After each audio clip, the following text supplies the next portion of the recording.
নমস্কার। যুক্তি তর্ক সঙ্গে অর্কই আপনাদের স্বাগত। আপনাদের সঙ্গে আমি অর্কপ্রভু সরকার। নির্বাচন এগিয়ে আসছে। 22 তারিখ রাম মন্দিরের উদ্বোধনের পর ইন্টারিম বাজেট, তার কয়েকদিনের মধ্যেই লোকসভা নির্বাচনের নির্ঘণ্ট ঘোষণা করে দেবে নির্বাচন কমিশন, এবং প্রত্যেকটি রাজনৈতিক দলই তখন ইলেকশন মোডে চলে যাবে এবং দেশবাসীও নির্বাচন সংক্রান্ত খবর বিশ্লেষণে আন্দোলিত হবেন। তারা নিজের মনোভাব তৈরি করবেন ইত্যাদি। পশ্চিমবঙ্গে সবসময় রাজনৈতিক উত্তাপ বেশি থাকে এবং নির্বাচন আসলে সেই উত্তাপ বাড়তে থাকে। এবারেও কি লড়াইটা বিজেপি বনাম তৃণমূল, অর্থাৎ বাইনারি পলিটিক্স যারা পশ্চিমবঙ্গে হয়েছে সেটা আরো গভীরভাবে প্রতীত হবে, নাকি বাম কংগ্রেস আইএসএফ এর জোট একটা বিকল্প হিসাবে উঠে আসবে? এই প্রশ্নগুলো আন্দোলিত হচ্ছে। তার মধ্যে রাজ্য জুড়ে শাসক দলের নেতাদের বিরুদ্ধে বিভিন্ন দুর্নীতির তদন্তে ইডি সিবিআই অভিযান চালাচ্ছে, অনেকে গ্রেপ্তার হয়েছেন। ইডির আধিকারিকদের, কেন্দ্রীয় বাহিনীর জওয়ানদের উপর আক্রমণ হয়েছে। ইডির অধিকর্তা এসে ইডির আধিকারিকদের মনোবল বাড়িয়েছেন, রাজ্যপালের সঙ্গে দেখা করেছেন। রাজ্য পুলিশের মহানির্দেশক বলেছেন কেউ আইন হাতে নিলে তাকে রিয়াত করা হবে না।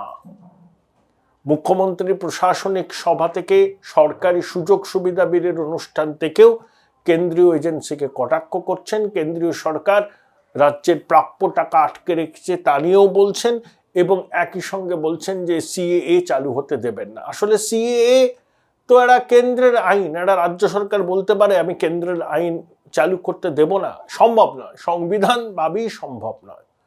আসলে সিএএ কে নিয়ে মানুষকে একটা সচেতনভাবে ভুল বোঝানো হচ্ছে। কি বলা হচ্ছে? সিএএ হলে দেশ থেকে তাড়িয়ে দেওয়া হবে, নাগরিকত্ব কেড়ে নেওয়া হবে। বিশেষত সংখ্যালঘু মননে একটা দুশ্চিন্তা, দুশ্চিন্তার মেঘ তৈরি করাই হচ্ছে এই রাজনৈতিক দলগুলোর উদ্দেশ্য। প্রথমে আমি বলি, সিএএ কোনো নাগরিকত্ব কেড়ে নেওয়ার বিষয় নয়, বরঞ্চ নাগরিকত্ব দেওয়ার বিষয়। কাশ্মীরকে পাকিস্তান বলতো unfinished agenda of partition, CAA হলো আমাদের কাছে আনফিনিশড এজেন্ডা অফ পার্টিশন। দেশভাগের পর ভারতবর্ষের ধরুন পাঞ্জাব, উত্তরপ্রদেশ, রাজস্থান এই অঞ্চলে পপুলেশন এক্সচেঞ্জ না কার্যত কমপ্লিট হয়ে গেছে, কিন্তু দেশের পূর্ব প্রান্তে পপুলেশন এক্সচেঞ্জ ওইভাবে হয়নি। অনেক রক্তক্ষয় হয়েছিল, অনেক মানুষ মারা গিয়েছিলেন, খুশবন্তে ট্রেন টু পাকিস্তান এবং আরো অনেক বই সেই সব ঘটনার জীবন্ত দলিল। এখন প্রশ্ন হলো, এই প্রেক্ষিতেই তৎকালীন প্রধানমন্ত্রী জওহরলাল নেহেরু, পাকিস্তানের প্রধানমন্ত্রী লিয়াকত আলী খান ভাবলেন না এই রক্তক্ষয় বন্ধ হওয়া উচিত। 50 সালের এপ্রিল মাসে গোড়ায় লিয়াকত দিল্লিতে এলেন।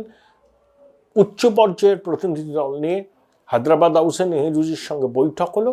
4-5 দিন পরে, সম্ভবত 8ই এপ্রিল 1950, নেহেরু লিয়াকতের মধ্যে চুক্তি স্বাক্ষরিত হয়। সেটা হচ্ছে নেহেরু লিয়াকত অ্যাক্ট। চুক্তিতে কি কি আছে আপনারা গুগল করলে জানতে পেরে যাবেন। আমি দু একটা কথা বলি শুধু। চুক্তিতে বলা হয়েছিল যে পাকিস্তানে যারা সংখ্যালঘু, ধরুন হিন্দু, শিখ, জৈন, তারাও কিন্তু সেখানকার সংখ্যাগুরু মানে মুসলমানদের মতো সমান সুযোগ সুবিধা, মর্যাদা পাবেন, আইনসভায় প্রতিনিধিত্ব করতে পারবেন, চাকরিতে, সেনাবাহিনীতে, বিচার বিভাগে তাদের প্রতিনিধিত্ব থাকবেন এবং তারা ধর্ম আচরণ স্বাধীনভাবে করতে পারবে।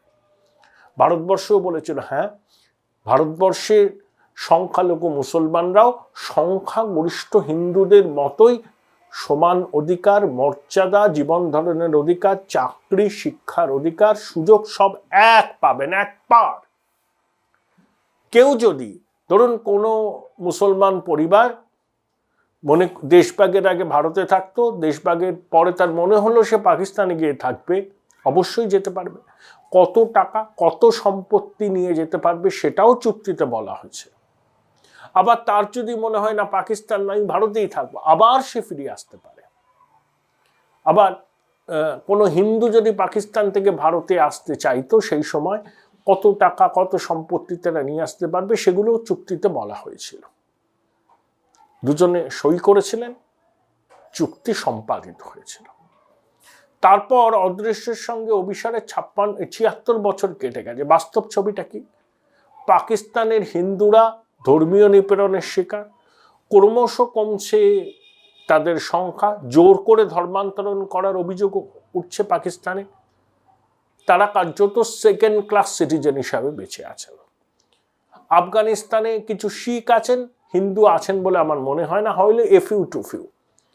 বাংলাদেশ 1971-এ যখন স্বাধীন হলো তখন সেখানে 23% হিন্দু পপুলেশন ছিল, এখন সেটা নেমে এসেছে 7 থেকে 8%।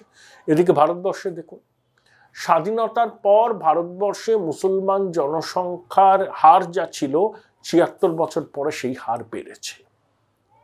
তাহলে নেহেরু লিয়াকাত চুক্তি লেটার এন্ড স্পিরিটে ভারতবর্ষ পালন করেছে, পাকিস্তান, আফগানিস্তান, বাংলাদেশ করেনি। পাকিস্তানের রাষ্ট্রধর্ম ইসলাম, বাংলাদেশের রাষ্ট্রধর্ম ইসলাম, আফগানিস্তানের রাষ্ট্রধর্ম ইসলাম। তাহলে পাকিস্তান, বাংলাদেশ এবং আফগানিস্তানে ইসলাম ধর্মাবলম্বী কোনো মানুষের ধর্মীয় কারণে নিপীড়নের শিকার হওয়া সম্ভব নয়, কারণ এই তিনটি দেশের রাষ্ট্রধর্ম ইসলাম। ধর্মীয় কারণে সেখানে নিপীড়নের শিকার হতে পারেন ওইসব দেশের সংখ্যালঘু হিন্দু, শিখ, খ্রিস্টান, পারসিক। তাই তারা ধর্মীয় কারণে অত্যাচারিত হয়ে নিপীড়নের শিকার হয়ে যদি ভারতবর্ষে আশ্রয় চায়, নাগরিকত্ব চায়, এটা ভারতবর্ষের মানুষের উচিত তাদের নাগরিকত্ব দেয়া, ভারতের সরকারের উচিত তাদের নাগরিকত্ব দেয়া। সেই জন্যই বলি আনফিনিশড এজেন্ডা অফ পার্টিশন। সুতরাং কেন মুসলমানদের নাগরিকত্বের বিষয়টা সিএএতে বলা নেই, তার কারণ হচ্ছে এটা। আফগানিস্তান, পাকিস্তান, বাংলাদেশের রাষ্ট্রধর্ম ইসলাম। যেখানে রাষ্ট্রধর্ম ইসলাম সেখানে ইসলাম ধর্মাবলম্বী কেউ নিপীড়নের শিকার হতে পারেন না। তাহলে সিএএ কারোর নাগরিকত্ব কেড়ে নেওয়ার নয়, নাগরিকত্ব দেওয়ার একটা আইন। Join Indian Institute of Hotel Management now. Right choice, right decision. ভুল বোঝানো হচ্ছে এবং সিএএ নিয়ে বিজেপিও ঠিকভাবে মানুষকে অ্যাড্রেস করতে পারছে না। তার ঐতিহাসিক পটভূমিটা ব্যাখ্যা করা উচিত। কেন নাগরিকত্ব কেড়ে দেওয়ার নয়, নাগরিকত্ব দেওয়ার আইন? কেন মুসলমানদের কথা সিএএতে উল্লেখ করা নেই, মানে এই আইনে উল্লেখ করা নেই?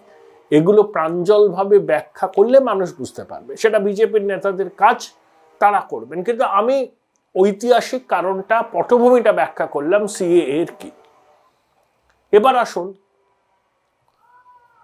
আমাদের বিলকিস বানো, অত্যন্ত গর্হিত কাজ হয়েছে। সুপ্রিম কোর্ট নির্দেশে আবার ওই অপরাধীদের জেলে যেতে হবে। গুজরাটের বিধানসভা নির্বাচনের আগে পরিকল্পিত মেরুকরণের জন্যই এই উদ্যোগটা নেওয়া হয়েছিল। বিজেপির মুখপাত্ররা সব বিষয় নিয়ে তাদের মতামত জানান।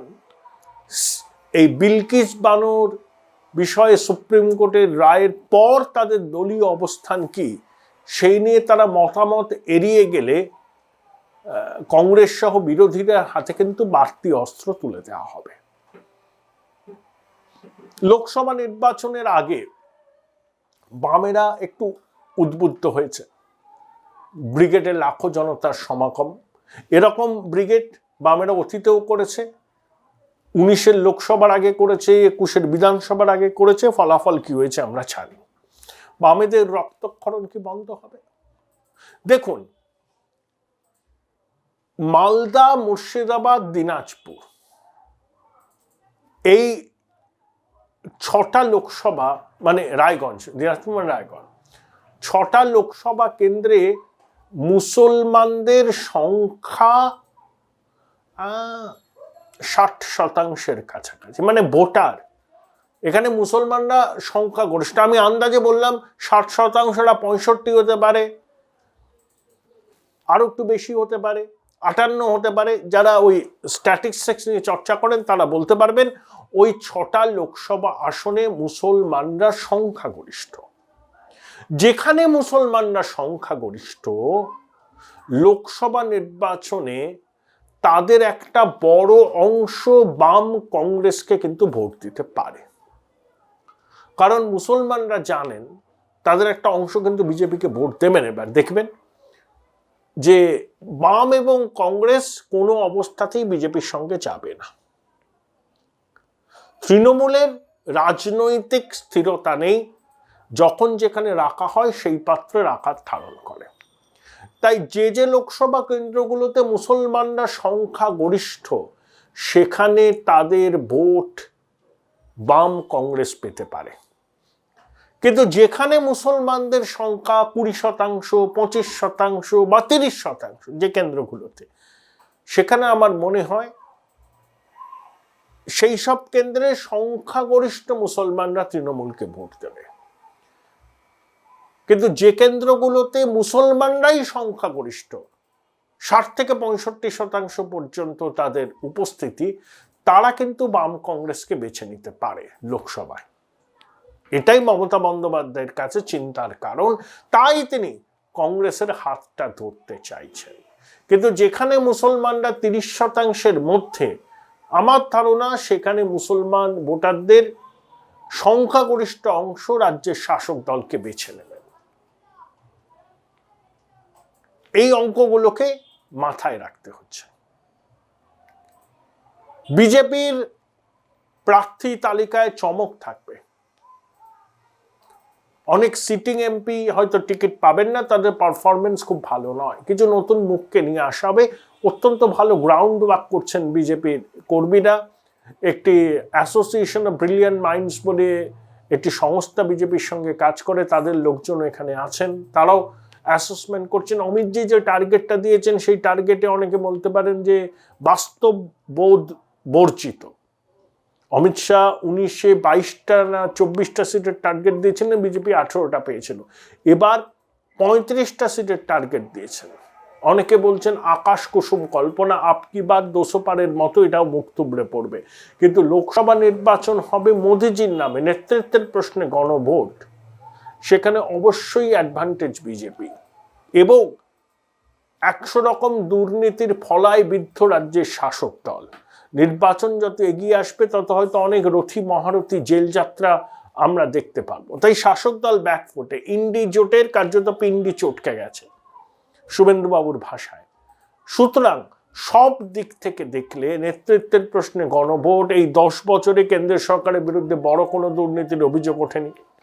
মহিলা কৃষকদের আর্থিক সহায়তা দেওয়া হবে, 5 বছর ধরে বিনামূল্যে রেশন, পরিকাঠামোয় ব্যাপক বিনিয়োগ এবং অবশ্যই উন্নতি, কাশ্মীরকে রেল মানচিত্রে নিয়ে আসা, উত্তর পূর্ব ভারতে মানে অভাবনীয় পরিকাঠামোর উন্নতি, এবং সমগ্র ভারত জুড়ে পরিকাঠামোর উন্নতি হচ্ছে। এবং একই সঙ্গে বিদেশের মাটিতে ভারতের গুরুত্ব মর্যাদা বৃদ্ধি পেয়েছে। প্রধানমন্ত্রী নরেন্দ্র মোদী রিটেইনস হিজ পপুলারিটি। 2019-এ নির্বাচনের আগে তার যা অ্যাকসেপ্টেন্স ছিল এখনো সেই একই রকম আছে। বিভিন্ন সমীক্ষা বলছে বিজেপি আগেরবার 38% ভোট পেয়েছিল, সেটা বেড়ে 40-41% যেতে পারে। আর কংগ্রেসের ভোট আগেরবার 20% ছিল, সেটা বেড়ে 27-28 হতে পারে। অর্থাৎ বিজেপি কংগ্রেসের ভোট বাড়লো, আঞ্চলিক দলগুলোর ভোট কমলো। দেশের রাজনীতিতেও কার্যত দ্বিমেরুকৃত ব্যবস্থার প্রচলন হতে চলেছে। তারপর নরেন্দ্র মোদী যদি শেষ পর্যন্ত তামিলনাড়ুর কোনো কেন্দ্র থেকে প্রতিদ্বন্দ্বিতা করেন, তাহলে বিন্ধ্য পর্বতের দক্ষিণেও কিন্তু গেরুয়া ঝড় উঠতে পারে। তাই সব দিক বিচার করলে এইটুকু মনে হয় যে 2024-এর লোকসভা নির্বাচনের ফলাফল নিয়ে কোনো ভবিষ্যৎবাণী যদি করা যায় যে বিজেপি নেতৃত্বে এনডিএ আবার আসছে ক্ষমতায়, সেই ভবিষ্যৎবাণী ভুল হওয়ার সম্ভাবনা কম। পুরো বিষয় নিয়ে কথা বলেছিলাম অধ্যাপক, রাজনৈতিক বিশ্লেষক অধ্যাপক বিমল শঙ্কর নন্দর সঙ্গে। প্রথম প্রশ্ন হচ্ছে, যে মঙ্গলবার জয়নগরের সভা থেকে মমতা বন্দ্যোপাধ্যায় রাম মন্দিরকে গিমিক বলেছেন। এখনো পর্যন্ত তৃণমূল কংগ্রেস সেই অনুষ্ঠানে যাবে কিনা সে নিয়ে অবস্থান স্পষ্ট করেনি। যদিও কংগ্রেস ইউনানিমাস ডিসিশন নিয়েছে যে তারা অ্যাটেন্ড করবে। সোনিয়াজি সুস্থ থাকলে যাবেন, নইলে মল্লিকার্জুন খার্গে তো যাবেনই। আর রাহুল ভারত নাই যাত্রার জন্য রাস্তায় বেরিয়েছে, সম্ভব নয়।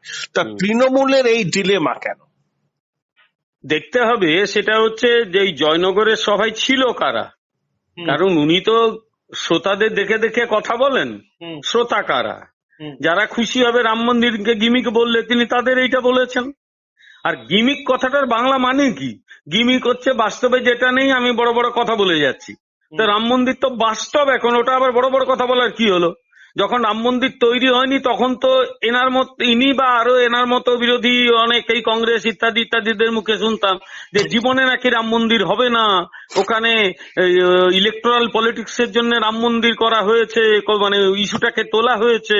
এখন তো ভব্য রাম মন্দির ওখানে দাঁড়িয়ে আছে, দাঁড়িয়ে গেছে, এবং আদি অনন্তকাল ধরে মানুষ সেখানে যাবে। ওটা একটা বিশ্বের মানুষের, হিন্দুদের তো বটেই, মানে সমস্ত যারা রাম ভক্ত তাদের কাছে একটা কি বলবো ঐক্যের জায়গা হবে, এক হওয়ার জায়গা হবে, তার ঐক্যের জায়গা থাকবে, তাকে নিয়ে লক্ষ লক্ষ মানুষ বাঁচবে, খুন্নিবৃত্তি করবে, গুজরাটের সোমনাথ মন্দিরের মতো।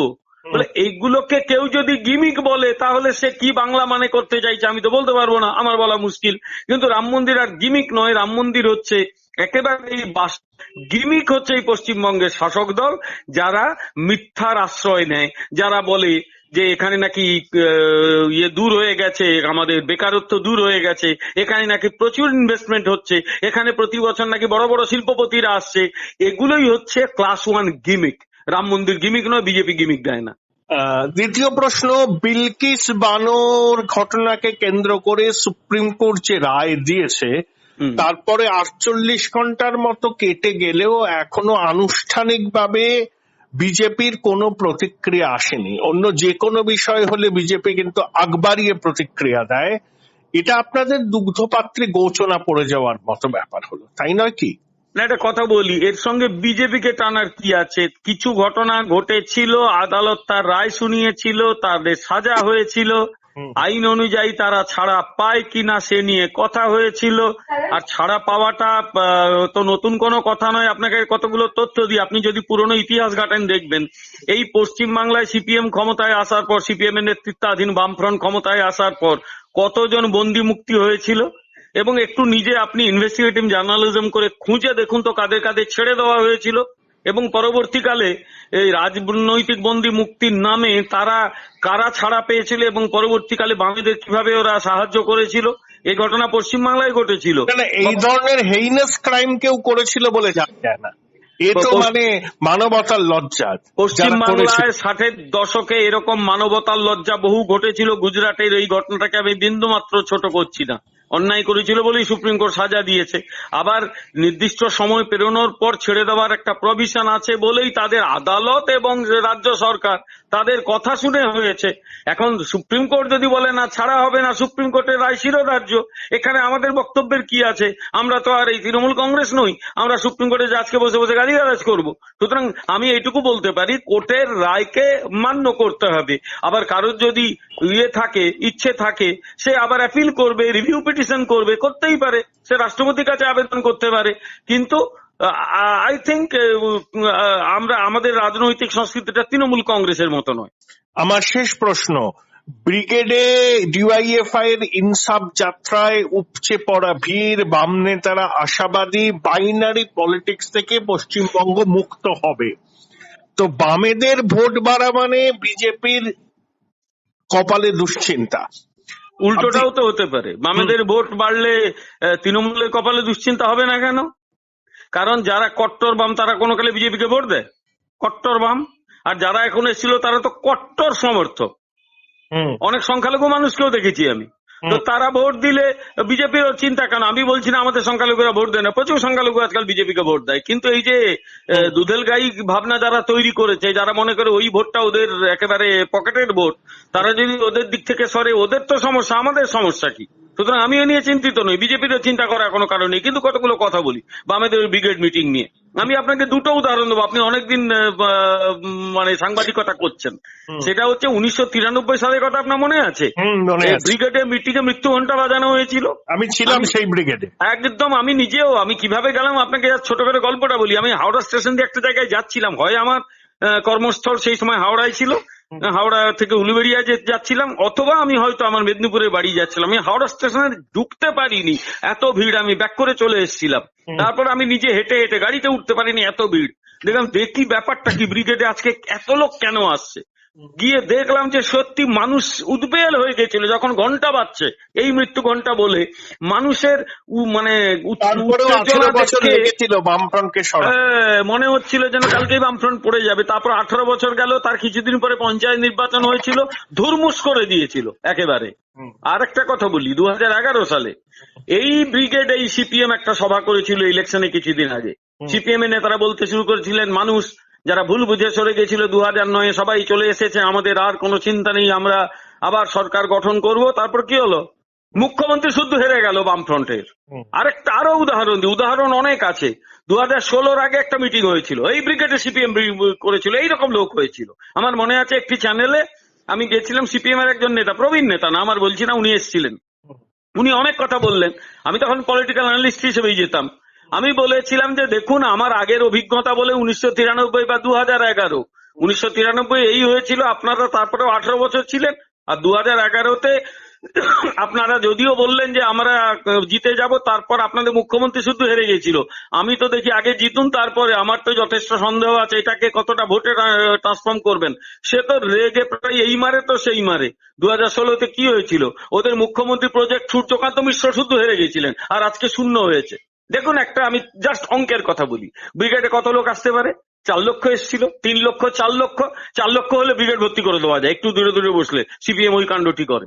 তারা তাদের পরিবারের সবকটা ভোটে যদি একত্র করে, ওরা 15 থেকে 20 লক্ষ, আর তারা প্রত্যেকে একটা করে লোককে যদি প্রভাবিত করে, তারপরে হলো 25 লক্ষ।